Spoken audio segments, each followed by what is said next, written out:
Hello everybody, and welcome to my video running you through the top 50 songs I listened to according to Spotify Wrapped Up 2018, that amazing little promo tool that they put out the last couple of years where it summarizes your year of listening to music. You then share that on Facebook, give them a fuck ton of free advertising, but it's kind of dope. So I thought instead of going through all the albums and trying to worry about picking favorite songs and favorite albums and all that business because it's really time intensive, why not just share with you what I actually listened to this year? So that's what this video is going to be. So this isn't what I like the most. This isn't about like reviewing anything. It's really just at the end of the year, this is the songs or the list of songs that I happen to put the most time into listening to. So before we jump into that, I want to give a quick shout out to the patrons Ismail Gadamsi, Chris Prado, Super Old School 1994, and Lindell Williams. And yeah, we're going to just throw these in as bonus videos. Chris's should already be out. This is the second one, and then Money's will come later on this week. So let us know what you think about this, and always feel free to share your list and any thoughts you have below. So I guess as a format, we're not gonna be doing the song clip thing because it takes way too long, but I'm just gonna kind of go through it from song 50 to song 1 in the order they appeared, and just talk about each one a little bit, why I listened to it as much as I did to make this list. But before we get into that, I think it's important to just maybe talk a bit about my music listening process in life. Like, according to Spotify, I put 48,800 or so minutes into music this year, which is a fuck ton. So every week I review like 3 to 5 albums, including EPs, depending on the week. And that's probably about 45 to like 60 songs a week. And I try to listen to each of these songs about 3 to 4 times. So right away, every week, I've got like that many new songs and that much time being like put into stuff. And more often than not, I want to review the more interesting, pensive, makes you think type music, right? Because that's just more fun to talk about as a reviewer. But what ends up happening, though, is I get this like constant flux of like dense, lyrical, dope shit, nonstop, all sorts of stuff where like you have to like really dissect the lyrics and go back and listen to it multiple times, etc. But then I get to like the parts where it's like I'm gonna take a shower and I want to go throw on some crap that I can like sing along to, because this year learning to sing has been like a big priority to me, and those end up being more of the songs that I listen to over the course of the year. So it ends up going from like this dense barrage of music I really fucking love and admire, and then the rest of my list, as we'll go through, has a whole lot of stuff that's just there because it's super fucking easy to listen to and sing along to. And like, I'm 31, so like, I'm starting to be a little bit more like the old parental side of the music things, and I wish I was still young and hip with it, as they say. Fun anecdote. We'll kind of like get into it a little bit on the way, but I have a theory for a few of these songs as to why they chart so well, and we'll talk about that theory when we get to the number 1 song, actually. So if you want to stick around till the end of the video or just like skip ahead, I'm not going to put a timestamp. You'll just have to sit on through, skip ahead if you get bored. But I have a cool theory about how some of these pop songs are actually brought there because of parents. So we'll talk a bit about that at the end of the video. Meanwhile, this is our cop-out year-end list shit. So why don't we start this off without further ado with track number 50, the 50th song that I listened to the most this year, and that's The Weeknd's Can't Feel My Face. And yeah, I don't know. This song is kind of old. I got onto it really late. So often what'll happen is y'all will really like a song and it will chart really well and everybody cares about it. But I'm so busy caring about some shit that was hot 5 months ago that I miss it. I just completely miss the wave. And then some shit like I hear Can't Feel My Face and I realize, oh fuck, I really like that song. And I know she get the best of me. And she's got this cool vibe to it. And like, you know, if you're kind of into like if you start, like I just started getting into more singy shit. So for me, it's kind of been over the last couple of years, this appreciation for singy. And I feel like Can't Feel My Face is this like fun song, just makes you want to vibe a lot. The Weeknd is Canadian and I'm all about Team Canada. If hip hop's taught me anything, it's kind of like sports and you're supposed to root for the people that are from your team. So on that note, I really dig just his overall style and shit. So Can't Feel My Face is just this silly poppy fucking banger that I get stuck in my head, gotta listen to it, etc.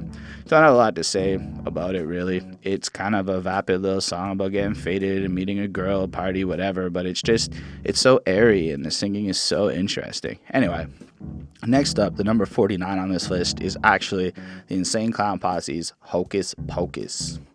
Now, the reason this song is here is because we reviewed them, and we reviewed them partly because I saw them in concert, and I'll be real with you, Hocus Pocus is like, it's been like a top 10 ICP song for me for a long time. I mean, it's just shit like I'm Violent J, and I'm back like a vertebrae, or shaggy to the back like scoliosis, and it's just the corniness that comes with their lyricism mixed with that ridiculous fucking beat, man. Like it's really well put together, and the overall flow and the rhyming is extremely well put together. It's just also simultaneously corny as fuck. So I think the combination of dad joke material mixed with the overall energy of this song, and it's good rap. Like anyone who really doubts if they have talent, I recommend throwing this one on because it's there, and overall I think it's a good time and fun to listen to. And that's what I gotta say about Hocus Pocus. Anyway, they do throw a lot of Fago at their show, and I did get sprayed in the face while this song was playing. It was quite pleasant. Anyway, let's move on to number 48, which is Lil Peep, Awful Things. Now, I became obsessed with Lil Peep last November when we reviewed Come Over When You're Sober Part 1, and I realized that this dude has blended a whole bunch of sounds that hit the nostalgia fan in me so fucking hard. But like, it's kind of like a bunch of shit I wished existed when I was younger, but now it existed sort of with Lil Peep, rest in peace and all that. As you may not know, just in case, he did pass away last November, which is what prompted our review of his album. And then I fell in love. Come Over When You're Sober Part 2 did not disappoint me. You can let me know what you thought about that in the comments below. And I'll be surprised at the lack of songs on this list from Part 2, but Part 1 is something like, it got to a point in the year where I hit like the first song, Ben Struck, and I just had to listen to like the album, at least the first 4 or 5 songs before I would turn it off. And then there was just the ones I went back to again. Like Awful Things is pretty cool. There was some dude in the comments that made me really reconsider Lil Tracy's performance. And then if you're trying to learn to sing, it's kind of easy shit to do the don't you turn your back on me. I'm not good, but like that's not a hard rhythm or a hard melody to like nail together. So I felt like it was pretty cool intro shit. So I bumped out a whole lot, and I thought it was really fun, and I don't know, I liked it. The next one on my list, number 47, is Drake, Headlines. I don't really like this song. I just like to like sing it because it's so fucking not good to me. It's so ridiculous to me, but it's such an earworm. I remember being in my earlier 20s and you couldn't go out to a place in Montreal without having this song come on, and then simultaneously a bunch of people who pretend that they hate rap music stop what they're doing to go, they know, they know, they know. Either way, I think it's just kind of like a nostalgia song for me. I throw this on and it just brings me back to like a younger, messier part of life. And let's be real, that beat is super catchy, that do do do do do do, and it's not like there's anything particularly stellar in my opinion about this song. I'll never fully understand why it got to the success that it did, except that it's pretty mechanically fucking great. Either way, I like to look at pop songs a lot to understand why they're great, and sometimes you just gotta listen to something a whole fucking bunch, and Drake's Headlines was like fucking huge for a real long time. I bet there's a whole bunch of people that would still interrupt a conversation to just stop and yell out, they know, they know, they know, at any real event. Anyway, that's enough about Drake. We'll talk about him again maybe, I don't know, I can't remember. Let's talk about number 46, the Flatbush Zombies, Facts.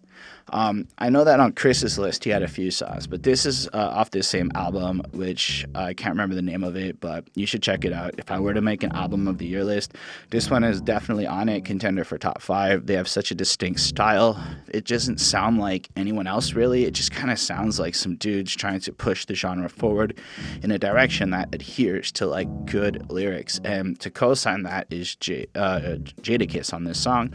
And it's shit like, you know, every girl with every girl with an ass ain't popping, like facts. And it's just lines like that where it's just kind of like every beat with an 808 ain't banging, facts. And then like they do these grimy, gritty verses over that beat, just kind of selling the idea that like there are facts and that you don't have to like everything, and you could use some discrimination to like understand the nuances of what's good or bad or whatever. I don't know. I really dig the track. I mean, both Chris and I definitely love this fucking album, so this gives you some, maybe that counts for something for you. So I would recommend you check it out. But definitely one of the highlights of it to me is that song. So moving on to number 45 is The Crowing by Coheed and Cambria. Honestly, this is kind of a weird one, I guess, for this list, because Sid and I reviewed this album, and it's fucking cool. It's got a comic book that comes with it, and it tells like this whole story, but without the context of that whole story, the part of this song that I really fucking like is meaningless to you. But like, there's like this part where it just gets really melodramatic, and it's like, dear Amberlina, or whatever. You can check it out if you really care. And it gets all singy and ballady and shit, and it just kind of like builds in, but mixed in with the lore of like what's going on in the story and such, and who these characters are. It just sounds so powerful, and it culminates, and it's one of those moments where the comic book on the album are just seamlessly like intertwined, because some of the execution of that isn't so seamless.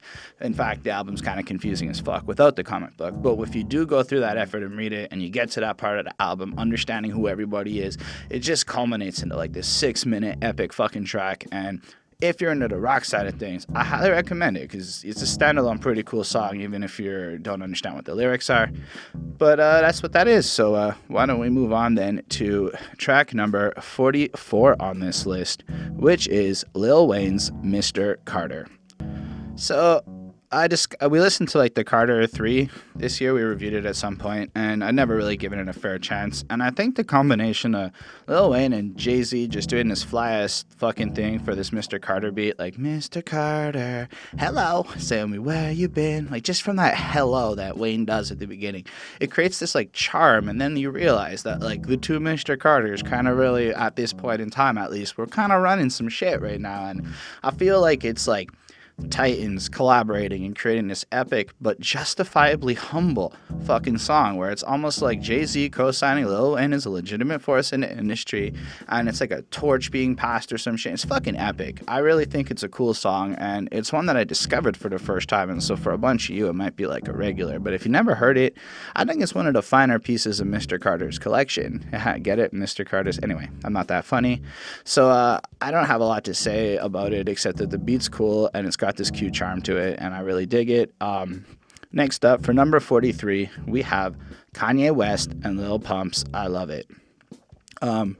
Before you judge, I don't really care if you don't like this song. This shit is pretty fucking hype. I don't care what you think about Kanye West. I don't care what you think about Lil Pump. The truth is, when I first heard this song, I was like, there's something about this track, and it made me want to listen to it. Now, the reason it's actually made my list is pretty simple, and it's the reason why one of my top 10s made it. It has to do with the length of the song. This shit is like 2 minutes. So you listen to it, but it's not enough to really give you a good dose, so you immediately listen to it again. So for the amount of time you'll put into like another song of like 4 minutes of length, this one's getting like 2 spins. And the truth is, I just fucking love it. I know it's kind of whatever, but you're such a fucking hoe, I love it. I don't know why. It's stupid. But like when Kanye is like, I'm a sick fuck, I like a quick fuck, and he does this whole thing, I can't help it. I just get so into it. And it's like the corniest, but like honestly, it's the most honest shit I think I've seen these two dudes do in a while. Like, I genuinely believe that these two men are kind of perverted, don't fully understand how to respect women. That music video was absolutely ridiculous. This doesn't even count my music video views.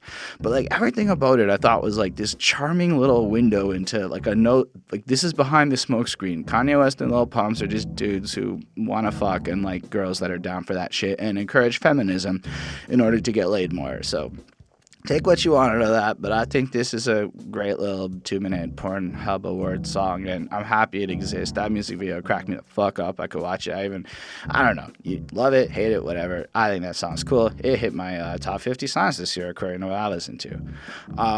Next up is a completely different tone. So for number 42, we have My Chemical Romance, Welcome to the Black Parade. So this track is one that we reviewed again on Rockin' Beards. And again, I had heard it a whole bunch of times when I was younger, and I actually really, really liked the song.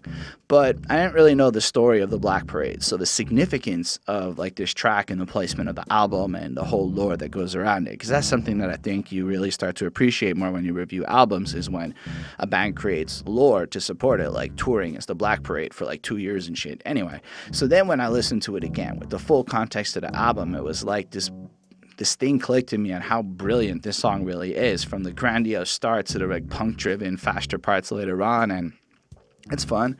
It's fun to just sing along to it. It's just fun to wail out. And I don't know that I finished it as many times as I started it, but I definitely can see that this makes sense. It's something I listen to a lot. It's just one that reminds me of being 10 years younger and really just another day of life. So it's part of what's going to make this list. Nostalgia's very powerful, my friends. For number 41, we have a newer one, though, with 21 Pilots, Nico, and the Niners. And this one, again, has a little bit to do with the fact that I reviewed the album, and then I learned a lot about the lore. But what's different about this is I probably listen to Nico and the Niners like every couple days. It's especially something I really like at work for some reason. There's just something to like the I can take the high road. No, that's Banditos, sorry, that's a different one. Either way, the East is up, whatever. There's something about like both of those songs actually. They just have like this calming rebellion, but not in like a typical way, like a feel to them. It's something more like you want to just quietly keep your rebellion down, because when you're at work or you're in these vibes, it's not like you're allowed to outright protest or say what's on your mind and shit. And I feel like just everything about this track, especially Nico and the Niners, just makes me feel like there's hope, right? Not that I'm ready to fight yet. That's what Banditos does a bit more, so if that comes up later, whoops. But in this moment, like in Nico and the Niners, it makes you feel like that East is up, that like call that like everybody who knows, but you got something to like bond to. Plus the song has this great vibe to it. As somebody who's trying to learn how to sing, I feel like it's really fun. I really enjoy trying to do it. I'm pretty bad at it, but like I just find it really enjoyable. Either way, I can't recommend their latest album enough. Like I'm a huge fan of 21 Pilots. They're fucking ridiculous, and you should totally bump their shit.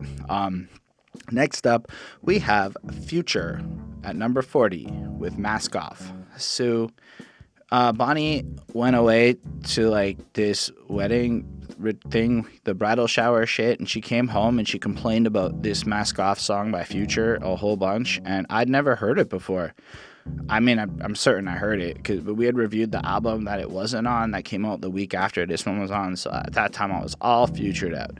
And then I just kind of slept on it. And then Bonnie came home and made a big noise about Mask Off, and then I found myself just being like, Percocet, Molly Percocet. I don't care what the song's about. I know what it's about. It's just kind of his life and his struggle and his come up or whatever. But there's just so many parts where it's like, my guillotine, doobly-blee-blee-blee, and that's just how I sing it. Like, I don't actually care what Future says. There's these little lines that just pop out all over, and it's like fucking a real earworm for sure. Like, you can't get that shit out of your head. It's just like, and it's fun. Like, I mean, cut out the overt promoting of drug use, etc., and the fact that a lot of kids listen to this.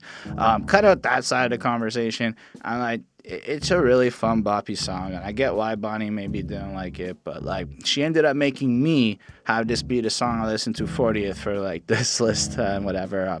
I mean, it's just shallow fucking pop at its finest. It's that shit that you can throw on and you don't give a fuck, and you feel like you're almost living up this shallow fantasy, but you never really cross a line and go too far, so you're not really being like, I don't know. I think that's what it is. This is safe, badass. That's what I consider Future's Mask Off. But speaking of guys who want to be badasses, we can talk about number 39, and that's Eminem's Kamikaze title track. Kamikaze. It's not like the album, it's the actual song. And that has everything to do with the beat. That fuck, fuck over everything, fuck 2017. I don't know, something about that beat that just makes me fucking go like this and bop my head a whole bunch. And it's really fun. I fucking can't remember what the song's about. I just know that when I put it on and I listened to various songs, I just kept getting this urge to hear that fucking beat.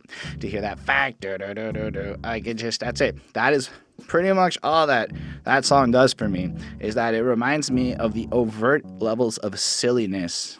I guess you could say the pettiness, as M would say in Killshot. He can out-petty everybody.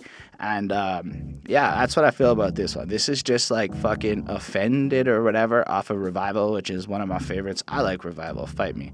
But like, end of the day, it's the Kamikaze song's just fun and goofy, and like, it's not, I don't care if it's good lyrics or bad lyrics or good flows. He does everything right on that song, in my opinion, even without the message, without even listening to the words. Just the way it sounds is just fucking pleasant and super fucking enjoyable.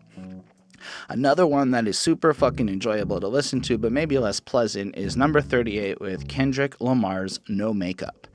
I recently saw that this one is apparently a song that like people didn't like because of its pop hook and very like different feel compared to the rest of that album, which baffles me because I fucking love this song. We reviewed Section 80 at one point, and that kind of put me on to No Makeup. And this is one of those songs that I went to because like from the second he starts singing out that hook to like the deep story of Kendrick Lamar's interaction with this girl, and Kendrick kind of condemning her for her use of makeup and why you have to look so flashy and why I have to be a certain way. I just want to know like the natural you, the real you behind.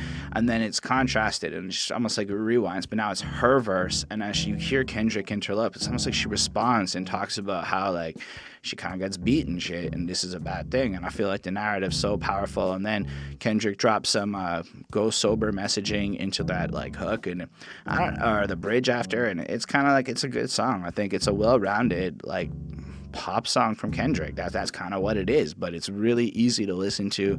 It really kicks me in the feels like every time I hear it. And I think just from like a songwriting perspective, I know a lot of people like Joyner Lucas's like story contrast songs, but like to me, No Makeup is a standout example of that, better than anything I've heard out of fucking Joyner or anybody recently. Not many songs can do what I heard No Makeup do here.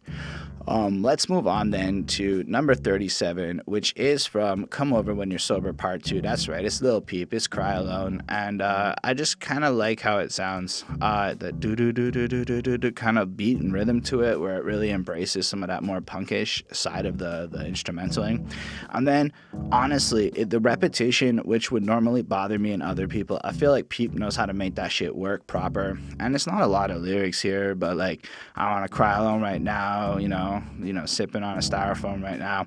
When I sing it, I like to like flip it up so it's less about codeine and more about stuff that relates to my universe. But what I really related to was when I fly back to my hometown, everybody hate me in my hometown.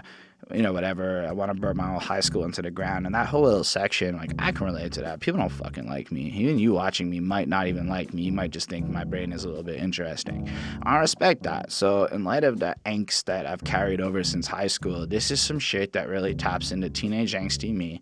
I hate it proper, but while spitting something that is honestly kind of relatable to maybe an existence of the subdued feelings you're not supposed to feel when you're in your 30s.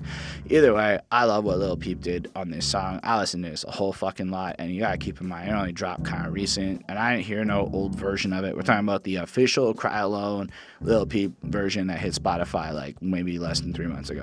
So I've been listening to this a lot, and Bonnie hates Lil Peep at this point for how much I fucking listen to it, and that's just kind of what it is. I have to put up with her Christmas music. She has to listen to my depressing ass Lil Peep. But track 36 is actually something I think Bonnie and I can both agree on as a dope one, and that is Bone Thugs' Body Rot. We did the Art of War album, and we went through that project, and I don't know, there's just something about Body Rot that, like, fucking stands out as, like, a banger among them all. I don't know if it's just a fun chorus, like, the bullshit of stopping to this motherfucking causes body rot, body rot. I like the chantiness of it. When you watch the video and you got those girls making it look all safe and fun, even though they're kind of talking about stomping people out. And then everybody knows Busy Bones' fucking opening part of his verse, I heard I'm mad. That shit fucks you up, and then he just rips into that shit, and it's just a hype-ass track. I mean, how could you not like Body Rot is, I think, more the question. And if you've never heard this shit, and you think some of the stuff you heard today is interesting, go back and listen to that Bone Thugs, because every time you go back to the Bone Thugs, and then remember this is the 90s, and that nobody else was really doing shit like this, okay, maybe 3 6 Mafia, that's a whole other conversation. But, like, this is kind of where we're at with it. You should check it out. I highly recommend Body Rot. I highly recommend a lot of Bone Thugs. They're fucking dope. But Let's move on from that to number 35, which is back to the rock side of things. And we've got the Foo Fighters with Dirty Water, which is off of Concrete and Gold, which is, to me, an absolutely phenomenal fucking song. Basically, he just kind of sings it through. And I can't remember if it's like about Flint, Michigan, or literal dirty water, or maybe it's the Kool-Aid of the media mixing in. But just the way that they're able to take the song and it culminates and it builds up, and by the end, the way it kind of like layers into his singing, you just feel like this intense passion, this fucking super emotionally driven thing where like I find I can close my eyes on a bus while listening to like them rail out. I don't remember if this is the one that's not Dave Grohl or the other one I like that's not Dave Grohl, but one of them isn't, one of them is. And like either way, it's fucking great, and I highly recommend you check it out if you're into those kind of more epic, longer rock sounding shits. Totally fun for me.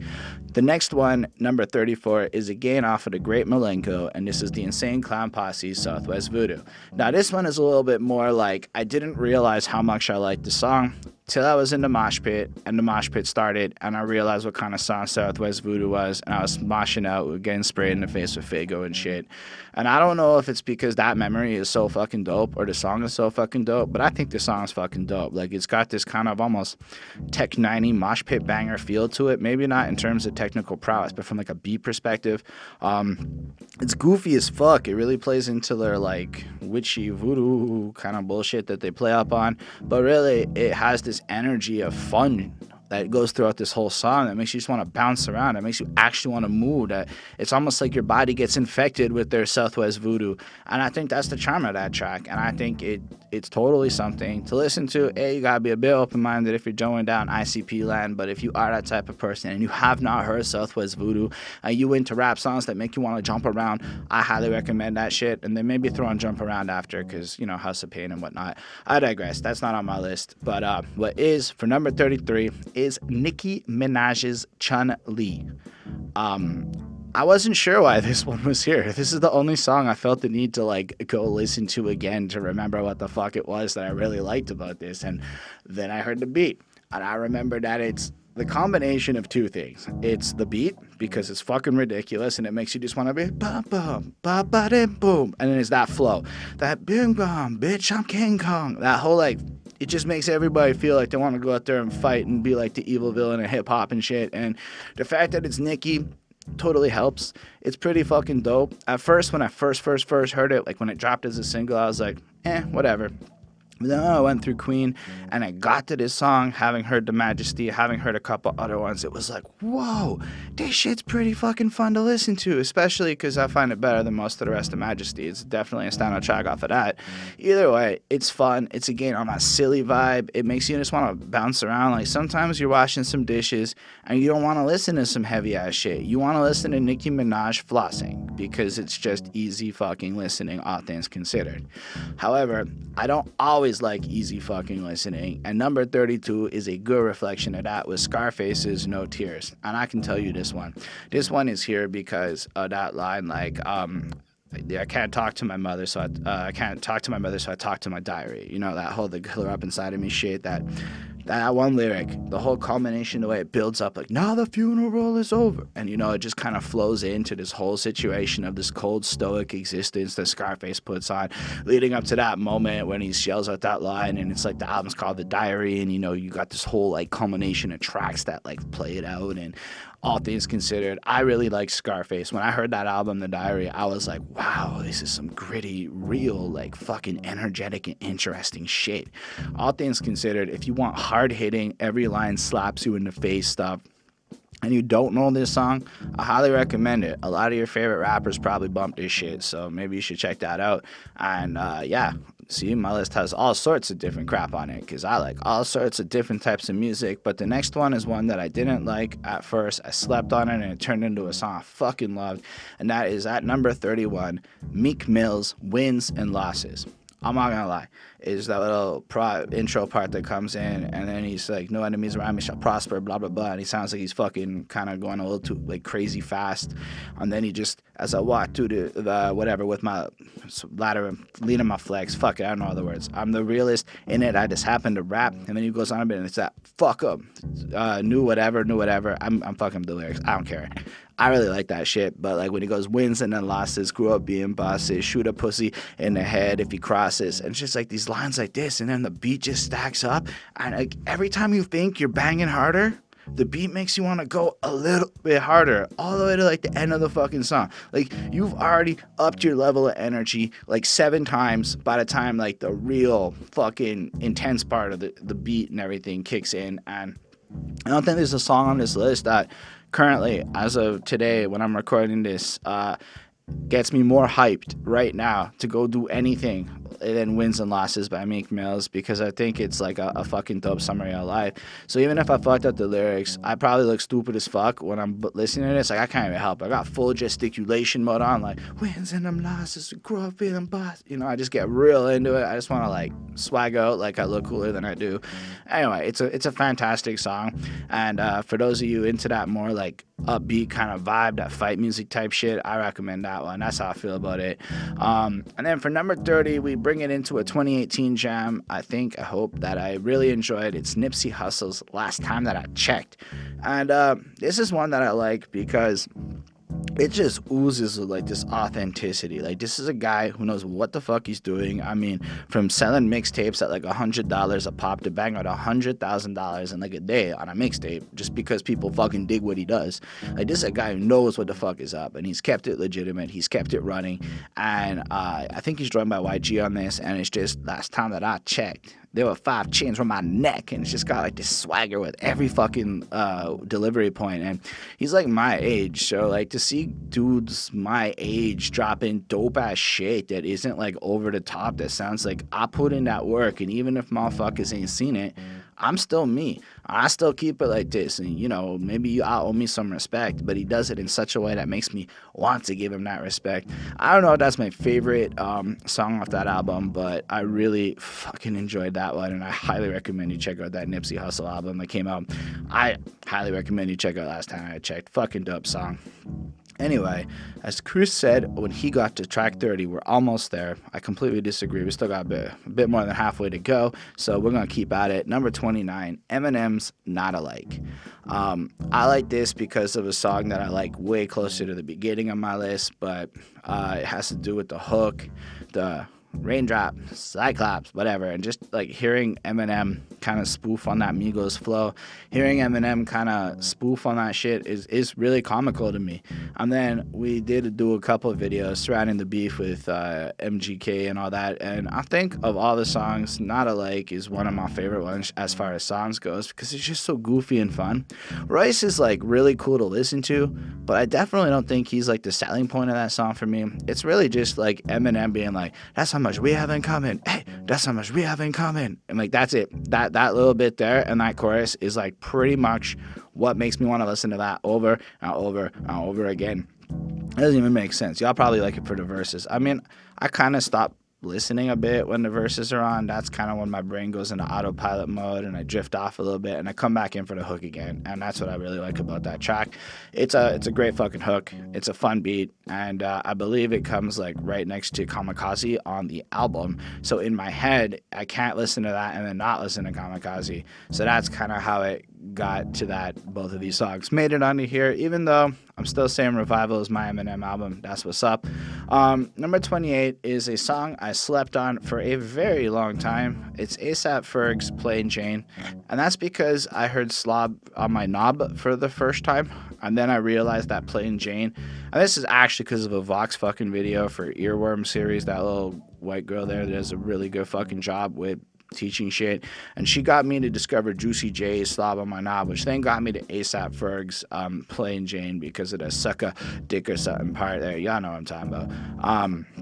Anyway, Plain Jane's just got a great fucking beat, great fucking hook. I can't say that the verses are overly prolific, but I like the fact that he appreciates the value of a watch more than the aesthetic of a watch, and so he keeps his watches plain Jane.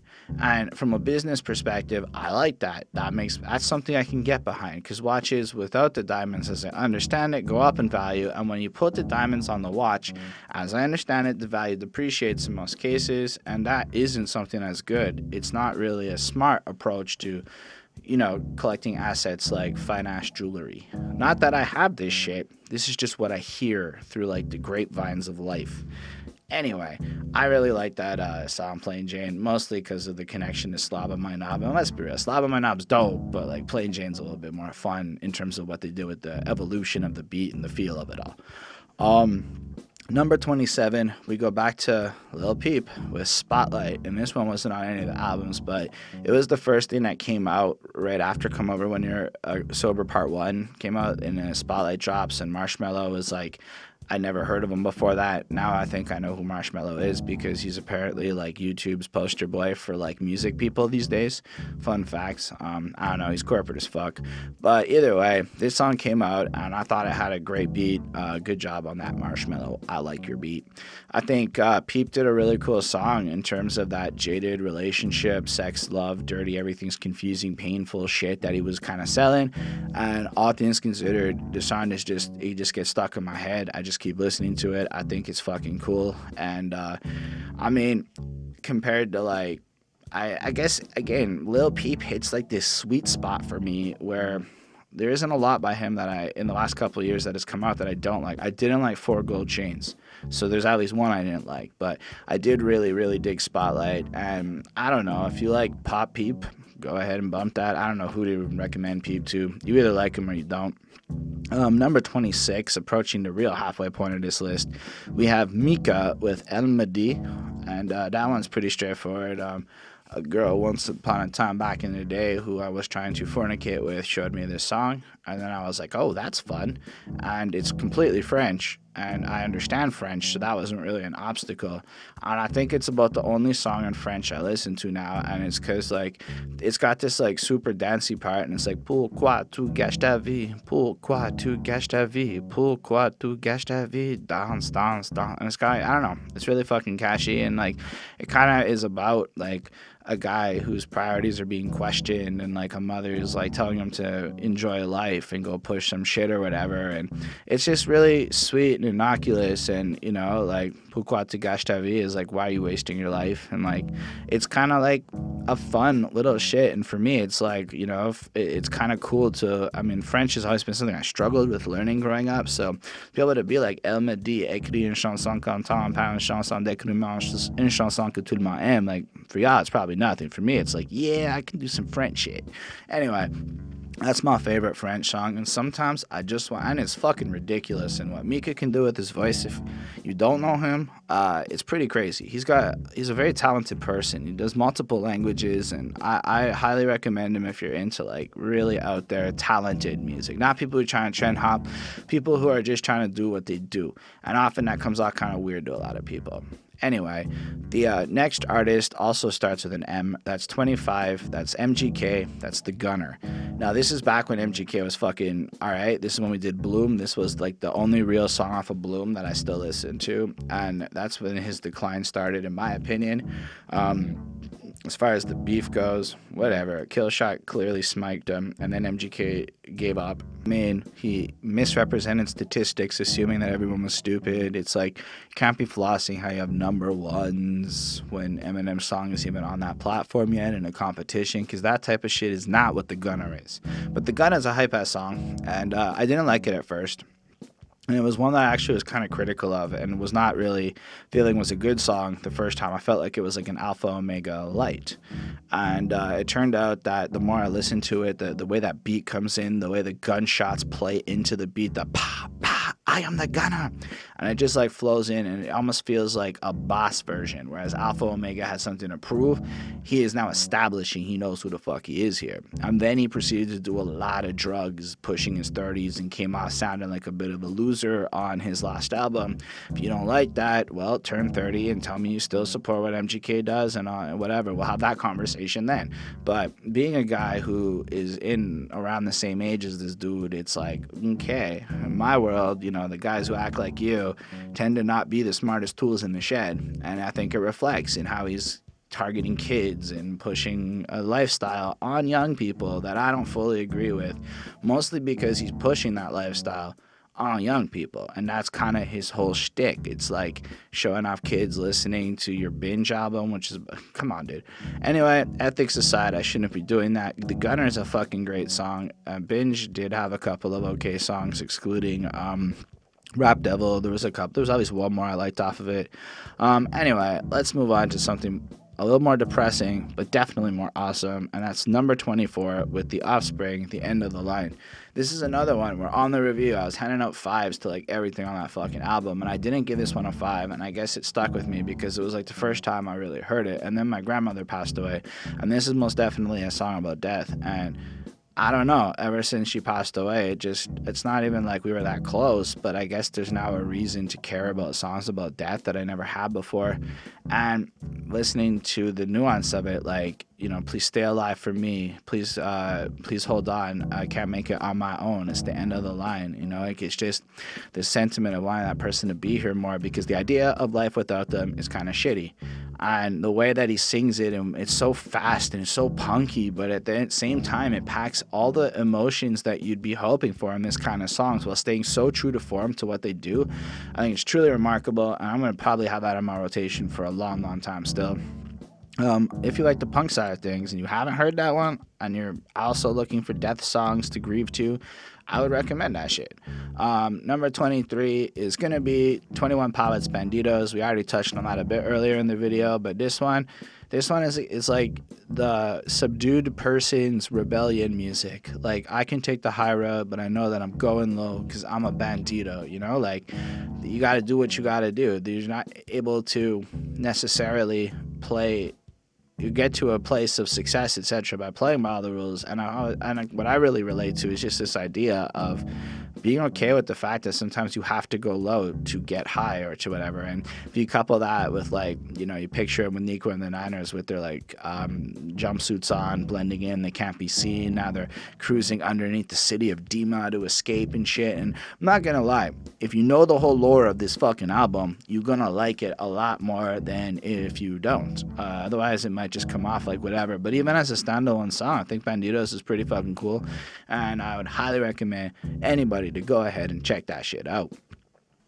Number 22 is going to be Kids See Ghost, Feel the Love. And this Kids See Ghost album was pretty fucking next level. For everybody that talks about Kanye's lost it and his musicking and shit, and like I personally don't see it. I think EA was a creative project. I think Daytona is a fucking fantastic project, but Kids See Ghost was actually something kind of special. And the specific track Feel the Love, like from the beginning when you have the I can still feel the love, bah, bah, bah, bah. And I know Chris kind of actually went on at length in his little summation of this song. He also felt the same way, and it was the ka ka ka ka, and like how punk Kanye goes with it, where he doesn't even use words, he just uses sounds to express them, but somehow still manages to say as much as you would have taken out of the words he would have used for the level of expression he sometimes has. But really, for me, it was the way it kind of starts off, and then Pusha T ties it, like brings it home with that heavy verse, you know, like she like the fuck to trap music, you know, the dope man just came along or whatever it is, and it's just the way that the beat pulsates off of everything. And the contrast between Pusha T's hard-hitting shit, Kid Cudi's like fucking singy, I can still feel the love, and then Kanye's like almost revolting sounds that are coming out, to me creates this really artistic and incredibly interesting song that there is not a whole lot out that I feel sounds like. So I would recommend giving it another try if you didn't like it, and if you haven't heard it yet, go play the whole tape. There's got to be something on there you like. If not this one, check out the one with Mos Def. It's fucking dope. Next track on my list, though, is number 21, and another one I slept on, and then because I slept on it, listened to it a whole bunch, and this is Juice WRLD's Lucid Dreams. Like, maybe 2 months ago I discovered it, and then I just kind of thought it was really cool because of that Sting sample, and Sting's a bit of a cocksucker for suing the kid. Like, are you fucking kidding me, man? Like, you're rich enough, there's no integrity gain here. Like, it's just like, yo, this is some kid who popped off some shit, and now you're punishing him way after the fact. Fuck that guy. But either way, the Lucid Dream songs has like this honesty to it, and I watched a video that like really pointed it out. Like, this feels like an unabridged, like, stream of consciousness of this guy going through this heartbreak, trying to obsess with this girl, and it's so honest that it kind of is a little bit unsettling, but in a good way. Meanwhile, like, he just has like, I still feel the shadows in my room. It's just like, it's got such a great melodic hook. It's got all sorts of like things that just make you want to come back to it, and it fully like is playable in the background as like a backing track of something where it doesn't bother you. It's just a nice and enjoyable fucking song to listen to. Even if like I couldn't tell you 100% what the song's about, there's just lines I know, like, who knew that evil girls had the prettiest face, is a line I know. Anyway, that's kind of it. It's catchy, it's fucking pop, and I think that the next song on my list is there because it's making fun of that shit, but turned out to be pretty fucking awesome. And at number 20, we have Big Shaq's Man's Not Hot. Now, if we want to talk about songs I really fucking like that I did never talked about on this channel before, this is one. This is how you do satire. This is how you do it. I mean, he did so many remixes and shit and whatever and rode this fucking wave, and I don't think his follow-up song did as well. But when I first heard this, I was like, what is this fucking bullshit? He trolled me. He got me. Then when I realized what it was, thanks to Rap Critic's review of it, and I went back and I listened to it and realized it's all parody. I'm like, alphabet soup, and like just like fucking lines, or like the way it starts off with like 1 + 1 is 2 - 3, that's 1, quick maths, and you're like, what the fuck? It doesn't mean any, but you know what? It doesn't have to mean anything because he's flowing it perfectly. And he's saying all the right things, and the skitty bop bop bop, skitty dap bop, all that bullshit that he does on the song, it just fits so perfectly. It's so fucking enjoyable, and I can't help it, man. I know what it's like to be wearing a jacket or a sweater, and Bonnie is very guilty of this shit, and she looks at me and feels hot on my behalf and wants me to take my shit off. And the truth is, you sometimes have to look at her and be like, babes, man's not hot. And he really hit the nail on the head on that real social issue that we're facing. And while I say that in jest, I also say that in all seriousness. Anyway, let's move on to number 19 with Lil Uzi Vert, EXO Tour Life 3. This was my number 1 song last year. If we had done this last year, that would have been there, because this shit is fire. I pretty much know it by heart at this point. I think it's amazing. I think the fact that he's singing in 2 fucking pitches naturally before the auto-tune is a lot harder than all the people who are criticizing him giving points, because like auto-tune can only do so much, right? You can kind of hear what these guys sound like without the auto-tune if you understand how the process works, and he really is nailing 2 pitches pretty effectively here. The power switch in his voice, the increases, the decreases, like these are things where him as a performer really shine. Plus he's pretty clear, like he enunciates every syllable if you're listening to it, and he's pretty fast at parts. Like, I don't know why anyone hates this shit. It's a really big banger. It was like song of the year last year or some shit. It was my song of the year last year according to Spotify. It's my 19th song of the year according to Spotify this year. I mean, we all know why this song is good, because you want to sit there and be like, I don't really care if you cry. You want to do that. You just want to sit there and sing some bullshit like, I'm not afraid to die, push me to the edge. You just want to do it, and that's why this song's good. And maybe a couple of you watching this, might be looking at me and being like, no, Holden, I just don't want to do that. And that's fine. I do, and that's why it's on my list, and this is my list. So let's move on to another one that, this is where it starts to get a little out there, I think, maybe.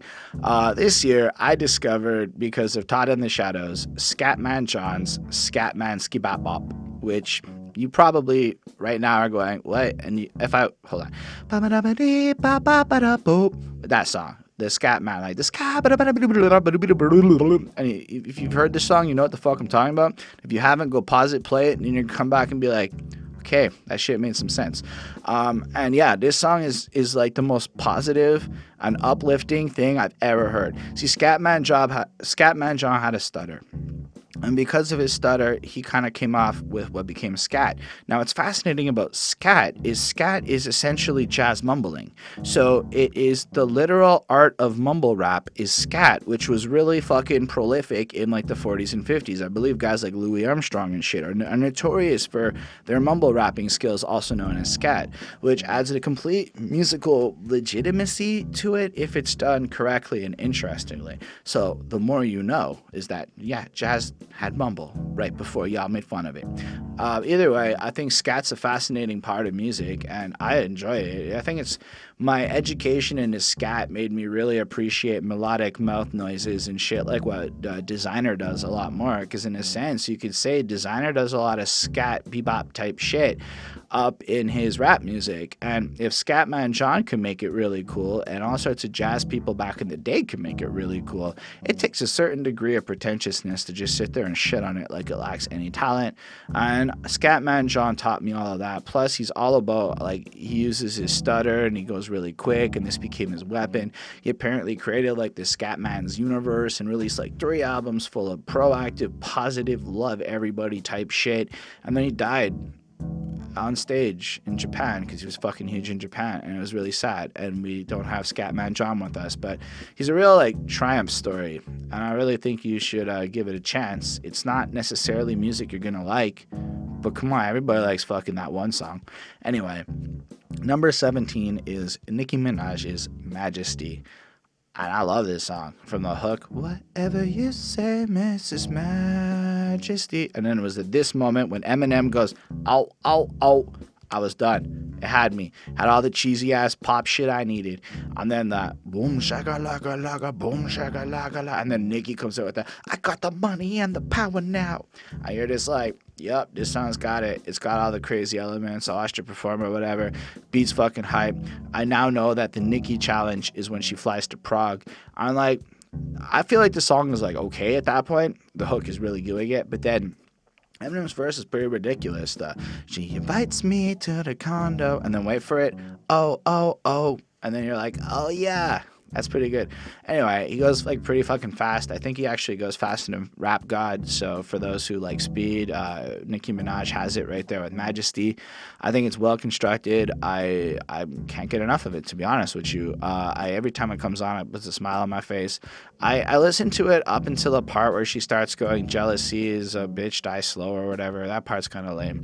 But the rest of the song's pretty fucking great. And yeah, that's what's up. And speaking of Nicki, it's not that surprising that number 16 would be Drake with God's Plan. And this is the first one I feel a little bit embarrassed over because I don't even think the song's good. And I like it for all the reason your mom likes it or all the lame people like this. Like I just think it's just as Drakey. Like it's all the reasons I used to not like Drake are all the reasons I like this song.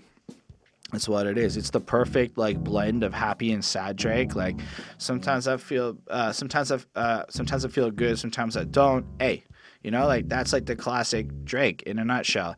Or like, you know, imagine if you never met the Broskis, or she said, do you love me? Tell her only partly. Like it's fucking nonsense. But the way he says this nonsense makes everybody in the room get lit like fucking headlines. And I don't understand why I like it in that regard, but I do. And I listened to it a whole lot this year. Maybe it was just at first to understand why everybody else liked it, but then the Drake trap hit me, and now I'm like, God's plan, yeah, hey, yeah. And I make a whole bunch of extra noises because Drake's noises are fucking terrible. I hate his ad-libs, but at the same time, they're fun to make fun of.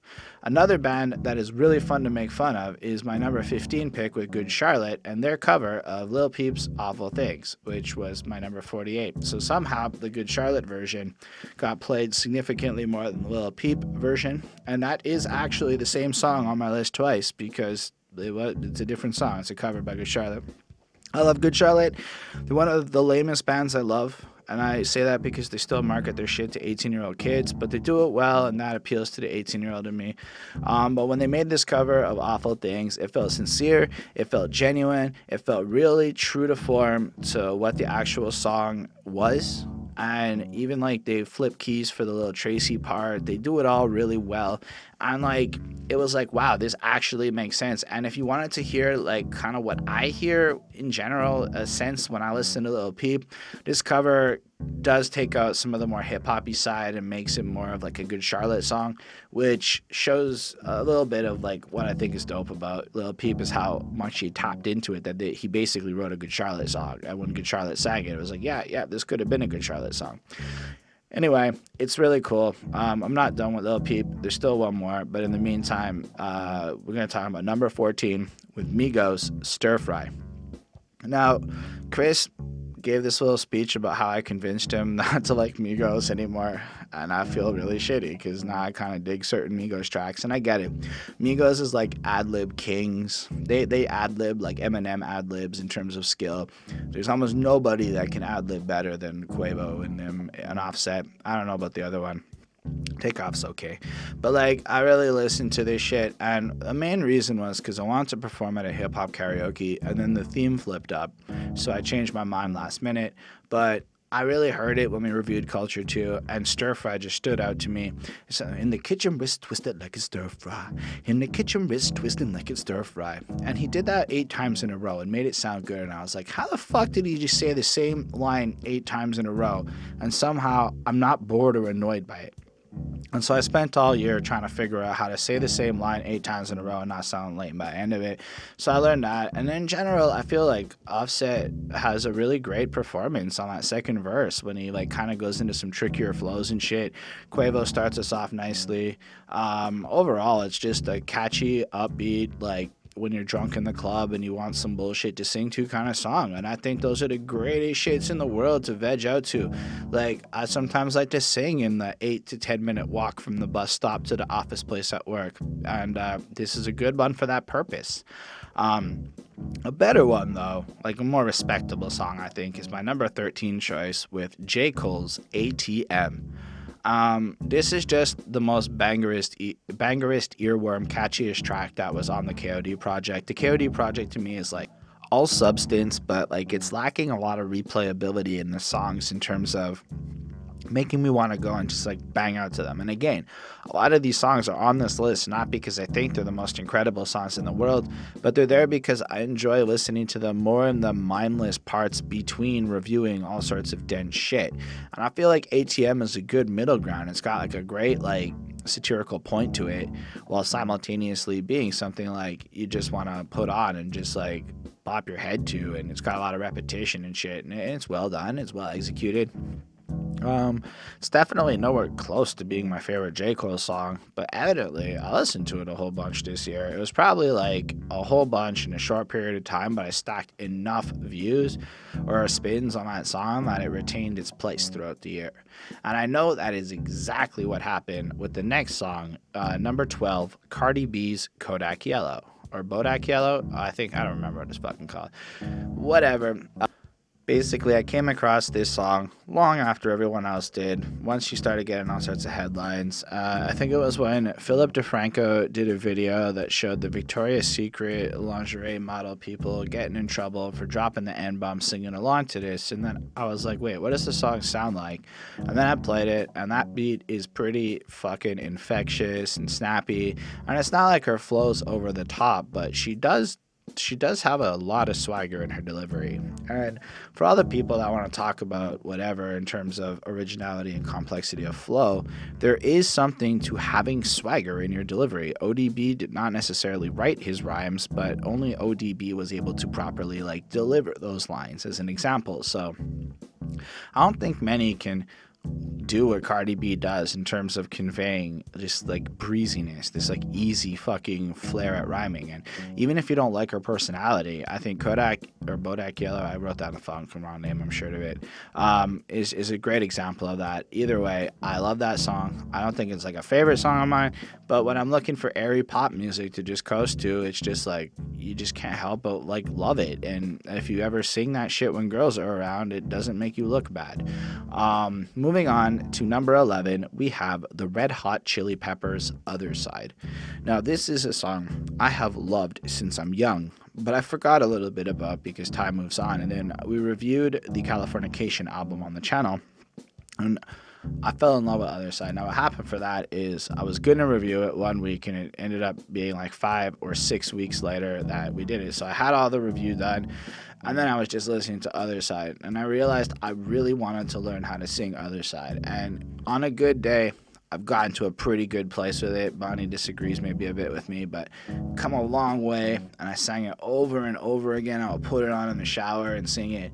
And I just feel like it's a very powerful song. You know, it's just shit like at the end when he's like, I don't believe it's sad when talking about addiction instead of bad, but just that it's sad because people look at addiction as such a pathetic and shameful thing. And overall, I just think that it's an amazingly beautiful, haunting song that captures a struggle.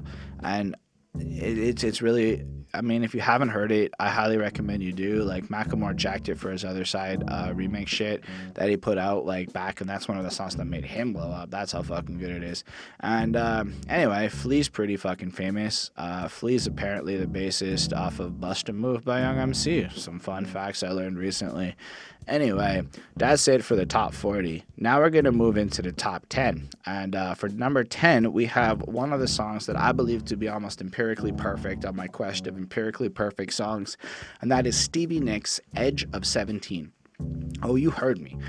This song is fucking great. From A to Z, not a mistake in it. Fucking flawless. She got moved by some shit. You feel the moved in the way she does it. And just like a white-winged dove sings a song, sounds like she's singing baby, ooh, ooh. Everything about that song is fucking great. I discovered it because of School of Rock with Jack Black, and uses that song to seduce the principal lady to get the kids to go on the trip.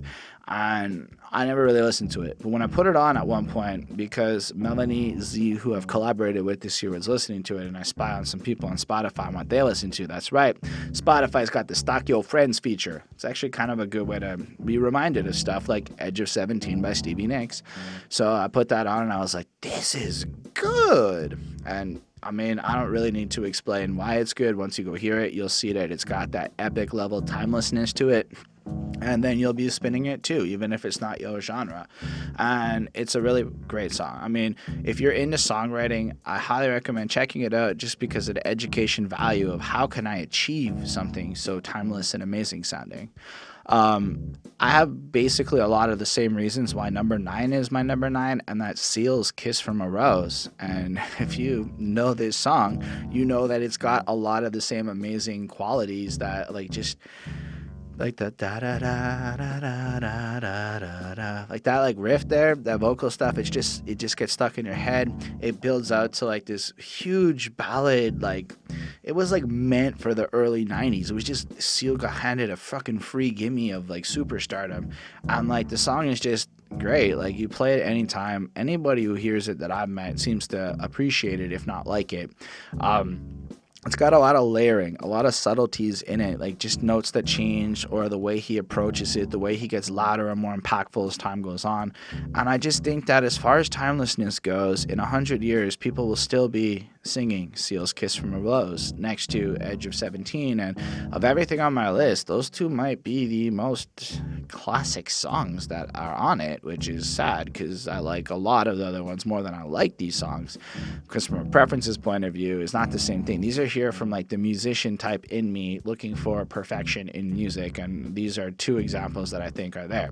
However, number 8 is actually a song I just fucking love that came out this year, and it's Pusha T's If You Know, You Know. And like, everything about this song is dope. From that first verse, which builds up like pulling up in the Newport, and you know, whatever, and he just kind of hits every line. Like, every line that Pusha T says, it means something to him, and it's the only line that makes sense to be said in that moment.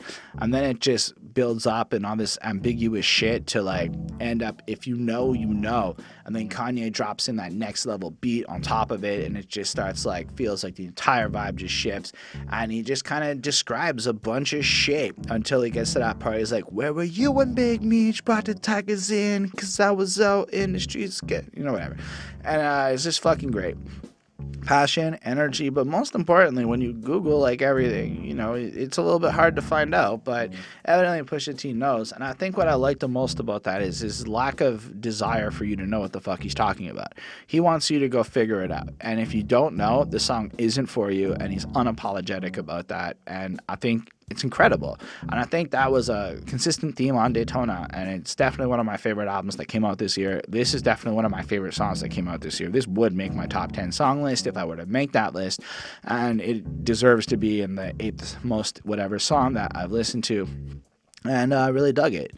Number 7 is Myself featuring Chris Chrome, a song called What Will They Learn. You can check that out. All of my shit, I always link it back to my Spotify. This is kind of like, I like to shove shit in Chris's face sometimes, and one of my favorites is, who put you on Spotify? And then I would hit play, and he'd walk in and be like, hey, Chris, who's that on Spotify? And then I would do that a lot because I'm a bit of a shithead. And then I would also use this to show other people what Chris sounded like, because I got a whole bunch of songs on there, but he doesn't. So I often would use this one more particularly for that reason, because, well, I also like it. It's actually a song about what kids will learn from the mixed messages between like the media and the branding that everyone has out there versus like what they actually learn. Because when you talk to kids, they often know more than parents seem to be aware of and shit. And you know, I remember being a kid with Everyborn is Special and a bunch of lies that got taught to us all, and it's just kind of questioning, what will they learn? Anyway, there were more of my songs in this, but I took them out because it was kind of pretentious. But this one, it was true that this got a lot of spins, specifically because I wanted to floss it in Chris's face, and I thought that would be fun to talk about with everyone. And then from my number 6 most listened to song is Tekashi 6ix9ine with Stupid. I don't care if he's an asshole who's in jail or whatever.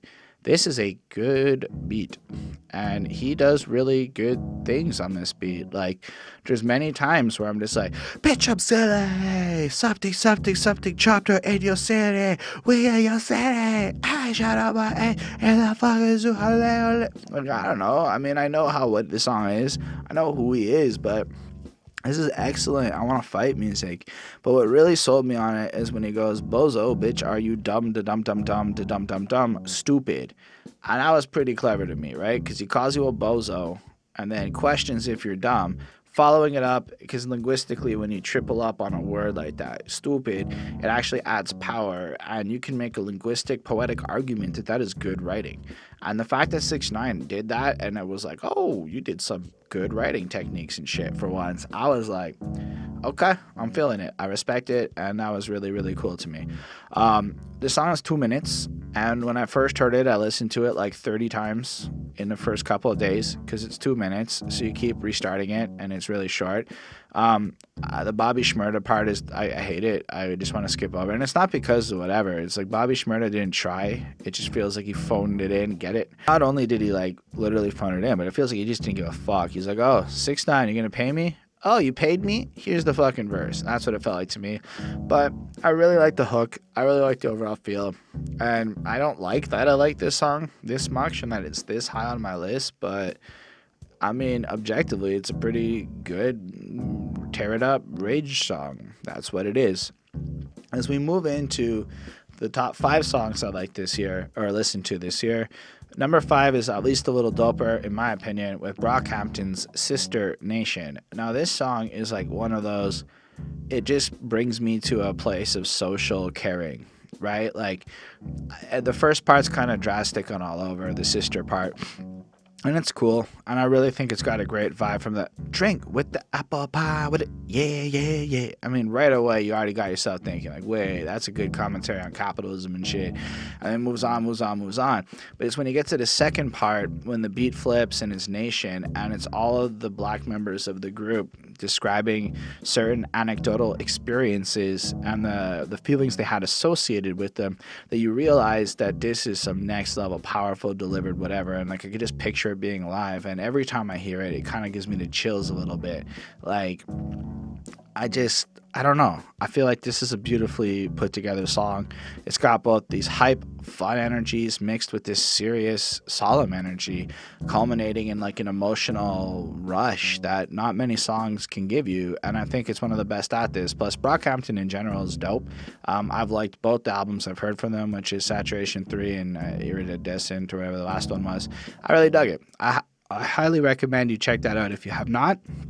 And then we can move on to the number 4 song, which is the last Lil Peep one on this list. As you can tell, this guy has become like one of my favorite artists. And that's Bench Truck, because it starts off the project, and let's be real, this song's fucking dope. From the don, don, don, don sounds that come out the very beginning, to the chorus, to the whole fucking way it flows in, to like, I don't know, it's short, it's simple, it's sweet, but it has a rock element that I like. It has this like, I haven't changed, but everyone around me's changed feeling to him. Like, oh, now I'm in a bench truck, y'all flipped up. But like, it's just this blatant little punk attitude from this drugged out little guy. And I feel like the energy that he puts forward is just amazing to listen to. And I honestly can listen to Bench Truck over and over again, to a point where some people who live with me don't like it very much. But that's fine, because I fucking love the song. I recommend you check it out if you haven't. And if you didn't really listen to Lil Peep, he's not like all the other Lils. He's different than all the other Lils. That's what I'm trying to say. Number 3, we have Migos, Bad and Bougie. So I trashed Chris all of last year for liking his song. Just made fun of him, made fun of Migos for like the first 6 months of being a podcaster. I hated lines. There's one thread I was part of that I made fun of the cooking up dope with a Uzi line, and that shit kept getting notifications for like a year. What I can say is I fucking love this song, and I know why. It's the ad-libs. It's not the verses. The yeah. I mean, it takes a quick minute to get past that, but once you get past the idea that rap has to be super lyrical, and you get into the idea that rap can just be flowy and melodic, and that they can serve different purposes, Bad and Bougie really is like a song of 2017 contender for like how fucking on point it is. Like, I mean, just from the beginning, young, rich, whatever, you know, a lot of whatever. It kind of tells a rags from riches story in the introduction, and building up to the raindrop, drop top, cooking a dough with a cup. But you know what it is at this point. Everybody knows this fucking song. But I really think it has a charm and a magic to it that, like, it's just, you can't help but not want to turn up when you're listening to it. I don't really want to drink ever again at this point in my life. I still, like, sober me just wants to turn up, like, fucking bump into Bad and Bougie. Every time it comes on, I'm just like, raindrop, drop top, cooking a dope with the crack pot, fucking on the bitch, she a thought. I'm like, I don't even like saying that shit, but I can't help it, because when I'm listening to Bad and Bougie, I'm fucking on your bitch, because she's a thought. I mean, it's what it is. It's really well constructed. It's really awesome. And it's nowhere near as good as my number 2 song on this list, which is ADHD by Kendrick Lamar. And if you watch Chris's video, this is number 2 on my list for the same reason it's number 6 on his list, and that's because I spit this shit at hip-hop karaoke, which is not regular karaoke with the words. This is hip-hop karaoke where you show up and you don't have the words and you have to spit the song like you know it. And if you check out my Facebook page, you can catch the video there. It's not on YouTube because of copyright shit, but you can see me and Chris spitting out the ADHD. And I don't know, I was pretty proud of how it went. I like that song a lot.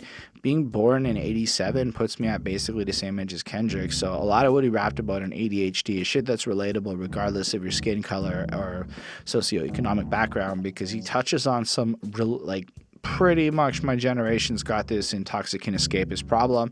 And I mean, come on, from the beginning of the song to 8 doobies to the face, fuck that. Like, from that, and just from the way that his fuck that could also be perceived as fuck thought in the way that he says, you just know from the very beginning that this song is something special.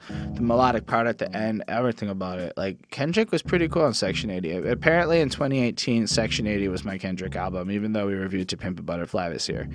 I mean, it's amazing, that song. But let's move on to my number 1 song of the year, according to Spotify. And as you can tell, I'm super fucking enthusiastic about this one.